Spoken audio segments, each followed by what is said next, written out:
का परिचय जो है एक पुनश्चर्या पाठ्यक्रम के। तो आज के व्याख्यान का जो विषय है वो है स्त्री विमर्श और शोध। तो ध्यान से देखें, अभी करीब एक हफ्ते पहले अंतर्राष्ट्रीय महिला दिवस बीता है और देखा होगा कि अ, बहुत सोशल मीडिया से लेके अखबारों में एक बहुत उत्साह का माहौल आपने देखा है। लेकिन ये भी आपको देखना होगा कि कुछ दिन बाद जो लोग अभी इतने उत्साहित होके कविता खोज के और स्त्रियों के प्रति कृतज्ञ हो रहे थे या कविता कोट कर रहे थे, पोस्टर लगा रहे थे, अभी उससे बहुतों को आप देखेंगे 1-2 दिन बाद होलिका दहन वो मनाते दिख जाएंगे आपको। तो ये एक बहुत अंतर्विरोध की स्थिति है। और आप स्त्रियों के संदर्भ में अगर देखें तो हमारी परंपरा में भी लगभग इसी तरह की बातें की जाती हैं। एक तरफ तो स्त्री को शक्ति का रूप माना जाता है और दूसरी तरफ उसको समाज में अबला कहने का भी पूरा रिवाज है और ज्यादातर इसी बात पे यकीन किया जाता है। तो मेरे लिए जो महिला दिवस अभी बीता है वो सिर्फ महिलाओं की जो भूमिका है वो आधी आबादी है।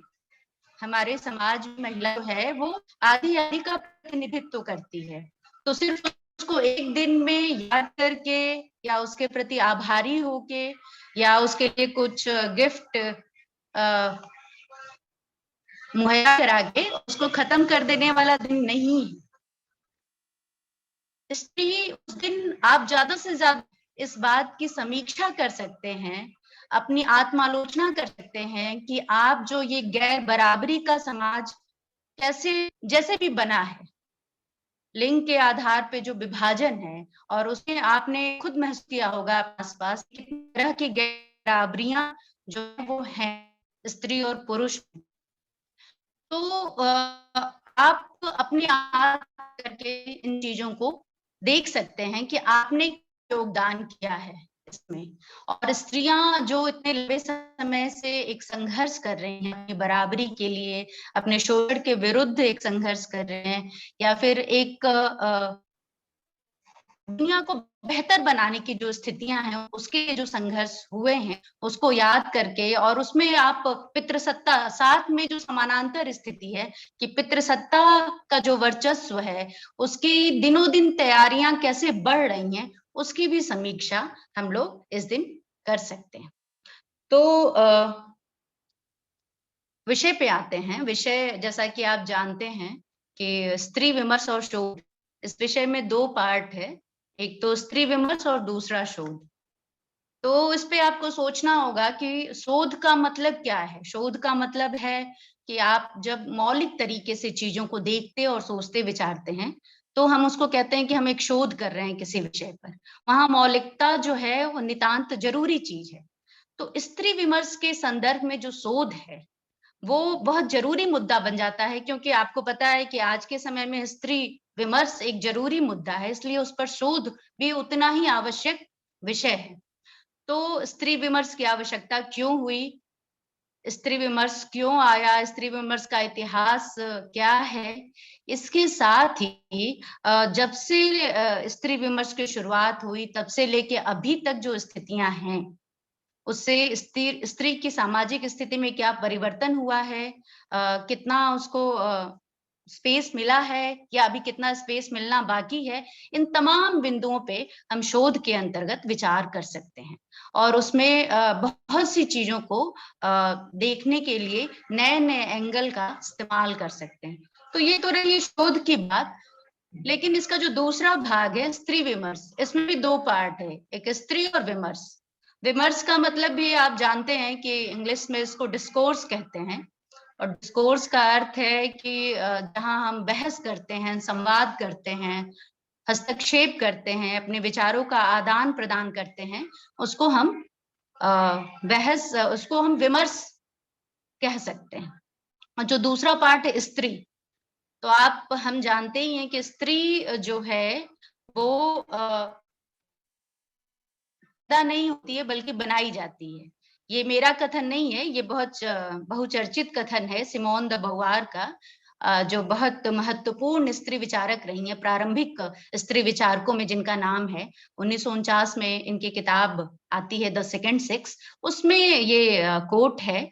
और इस एक बात को आपको ध्यान से सोचने की जरूरत है कि स्त्री बनती नहीं, बल्कि स्त्री पैदा नहीं होती है, बल्कि स्त्री बनाई जाती है। इस बात में कितनी सच्चाई है। मेरे सामने एक चुनौती थी कि मैं कैसे बात करूं। स्त्री वैचारिकी, स्त्री जो सिद्धांत है स्त्री विमर्श के, उस पे भी हम लोग बात कर सकते हैं, और दूसरी ओर उन व्यवहारिक मुद्दों पे भी हम बात कर सकते हैं जिसका सामना रोजमर्रा की जिंदगी में स्त्रियों को होता है। तो मैंने दोनों चीजों को मिला के अपना व्याख्यान तैयार किया है आपके लिए, कि दोनों ही बातों के आधार पे हम लोग अपनी बातचीत को आगे बढ़ाएंगे। क्योंकि केवल अगर वैचारिकी पे या सिद्धांत पे हम लोग फोकस करेंगे तो थोड़ा ठस सा लगने लगेगा। इसलिए थोड़ा बहुत हम वैचारिकी की बात करते हुए, और जो व्यवहारिक समस्याएं हैं स्त्रियों के साथ, या पुरुषों को कैसा लगता है एक वर्चस्ववादी, पितृसत्तात्मक वर्चस्ववादी समाज में स्त्रियों की स्थिति क्या है, इसको हम लोग देखेंगे। तो मैं बहुत से पॉइंट्स आपके लिए नोट किए हैं, क्योंकि स्त्री विमर्श ऐसा मुद्दा है कि जिस पे बात करने के लिए बहुत से भटकाव हो सकते हैं। तो बात हमारी भटके ना, मुद्दे से दूर न चली जाए, इसलिए बहुत सी चीजों को मैंने आपके लिए नोट भी किया है। समय आने पे मैं उन पॉइंट्स को आपके सामने बात करूंगी। तो समाज के साथ साथ आप देखेंगे कि हमारे साहित्य में, हम सब साहित्य के विद्यार्थी हैं, हमारे साहित्य में और कलाओं ने बहुत अच्छे से इस मुद्दे को उठाया है। तो हम लोग अपनी बातचीत में कुछ फिल्मों और कुछ कहानियों, कुछ कविताओं के माध्यम से भी अपनी बात को हम आगे बढ़ाएंगे। क्योंकि जब हम किसी रचना के माध्यम से किसी घटना को जानते हैं, किसी अनुभव को जानते हैं, तो वो हमारी चेतना पे बहुत गहरे असर करती है। जैसे इसीलिए कहा जाता है ना कि कई बार हम देखते हैं कि जो घटनाएं घटित हो रही हैं, अखबार भी उनका दस्तावेज इकट्ठा करता है, और कविताएं भी बहुत सी यथार्थवादी होती हैं। किसी विशेष घटना पे कविता या साहित्य रचा जाता है, लेकिन फिर अंतर क्या होता है? अखबार जब हम पढ़ते हैं उसमें बहुत सी घटनाएं होती हैं, सुबह पढ़ते हैं और लगभग 5 मिनट में हम सारी चीजें हमारी स्मृति से धूमिल भी होनी शुरू हो जाती हैं। उस तरह का एक प्रभाव हम महसूस नहीं कर पाते। लेकिन जब हम नागार्जुन की कविता पढ़ते हैं, अकाल, और उसके बाद 8 पंक्ति की ये कविता है, और अकाल पे लिखी गई ये कविता है, एक समस्या मूलक कविता है, समस्या पे लिखी हुई कविता है, तो वो पूरा दृश्य हमारे जेहन में कभी भूलता नहीं, हमारी चेतना पे ऐसा असर डालता। सिर्फ 8 पंक्तियों में नागार्जुन ने अकाल की जो भयावहता है, और उसके बाद जो मनुष्यों का संघर्ष है, वो हाथ पे हाथ रख के नहीं बैठे हैं, अपितु संघर्ष करने बाहर गए हैं। इसलिए पहली जो 4 पंक्ति है कि कैसे शुरू होती है कविता नागार्जुन की, कई दिनों तक चूल्हा होती है, जिसमें मनुष्य कहीं नहीं है। मतलब मनुष्य जो है वो संघर्ष करने के लिए बाहर गया हुआ। अब मैं बस एक चीज बता रही हूँ कि साहित्य कैसे चीजों को प्रस्तुत करता है, वो हमारी चेतना पे कैसे असर डालती हैं चीजें। तो इसके लिए मैं एक एग्जांपल दे रही हूँ। तो सिर्फ पहली 4 पंक्ति में कहीं मनुष्य नहीं है, और जो चूल्हे का धर्म है जलना, वो चूंकि अन्न नहीं है, कुछ भी नहीं है, अकाल इतनी भयावह स्थिति में है कि चूल्हा जल नहीं रहा है, इसलिए रो रहा है। और बहुत मामूली जानवर, चूहा, छिपकली, जिनका पेट जो है बहुत मामूली संसाधनों से भर जाता है, उनकी स्थिति ऐसी है, तो फिर मनुष्यों की स्थिति की कल्पना की जा सकती है। इतनी भयावहता है अकाल की, इतना कटका है। तो पंक्तियों के बीच का जो स्पेस है वो आपको कितनी दूर तक ले जा रहा है। सिर्फ 4 पंक्ति नागार्जुन यहाँ कहते हैं, लेकिन हम बहुत सी चीजें हमारे सामने खुल जाती हैं, और हम सोचने को कहीं ना कहीं विवश हो जाते हैं। और इतनी छोटी छोटी, और इसके साथ ही गांव का जो एक सामूहिक जीवन है, जो शहरों में आपको अब नहीं दिखता है, कैसे वहां जानवर, छोटे छोटे, बहुत छोटे छोटे जानवर, पशु पक्षी भी हमारे परिवार का, एक बृहद परिवार का जो कॉन्सेप्ट है, वो भी हमको इन 4 पंक्तियों में दिख जाता है।